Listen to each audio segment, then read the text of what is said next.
Hello, hello, we're here on Tenerife again, and I'd like to show you one of the Ankaramite dikes. So this is on the northeast drift zone, the long ridge, and the ridge has a lot of dikes.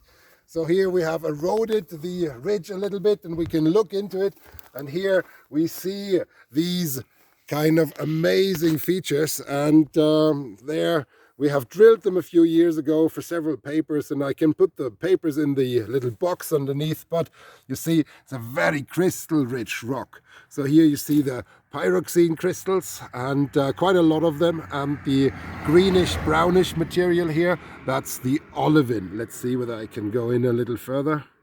And this is a supercrystal rich rock, and some of the crystals are pretty big, and these crystals come from very deep, and we believe that these crystal rich magmas come up in association with landslide, that there is a decompression from removing, say, something like 1 kilometer of overburden, and then this will decompress the edifice and the magma plumbing system, and then these things come up. But here we have something intriguing, and this is why we drilled it at the time.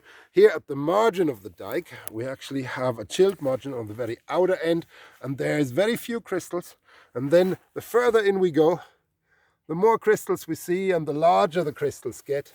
And here, for example, we have pretty large crystals, and there's a fresh surface, and we can actually look inside. So, and if we kind of move around to the other side here, more crystals, loads of crystals, big nice pyroxene crystals.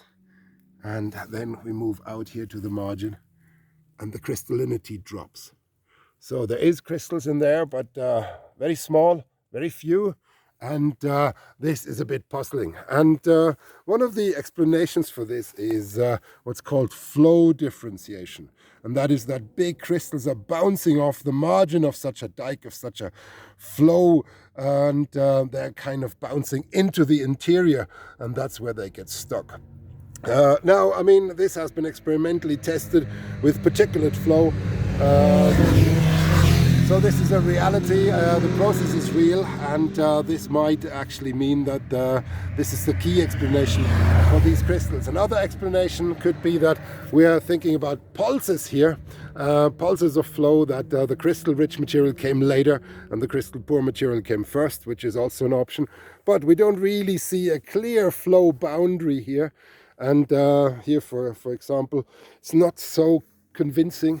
Here as well, it's kind of not as strong. It weathers differently, yes, but it's not that there's a chilled margin or so. But maybe it is. So these are the two rival hypotheses here.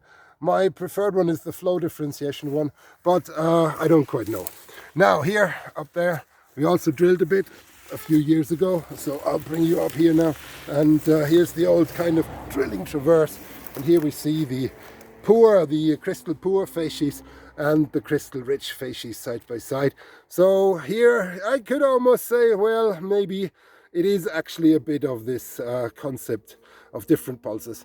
So I haven't fully made up my mind, as you can probably tell, about these two explanations.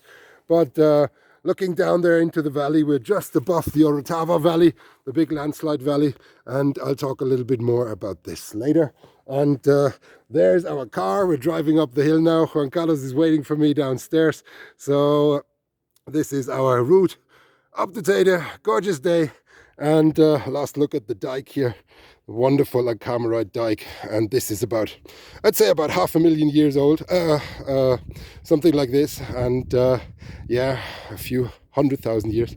So, and this has not been dated to the best of my knowledge, but it's associated with the Orotava slide, and that was about 500,000 years ago.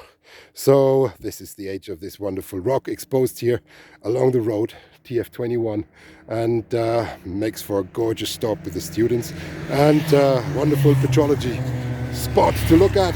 And yeah, we're gonna follow the motorcycles up the hill now. Thank you very much. More later. All the best.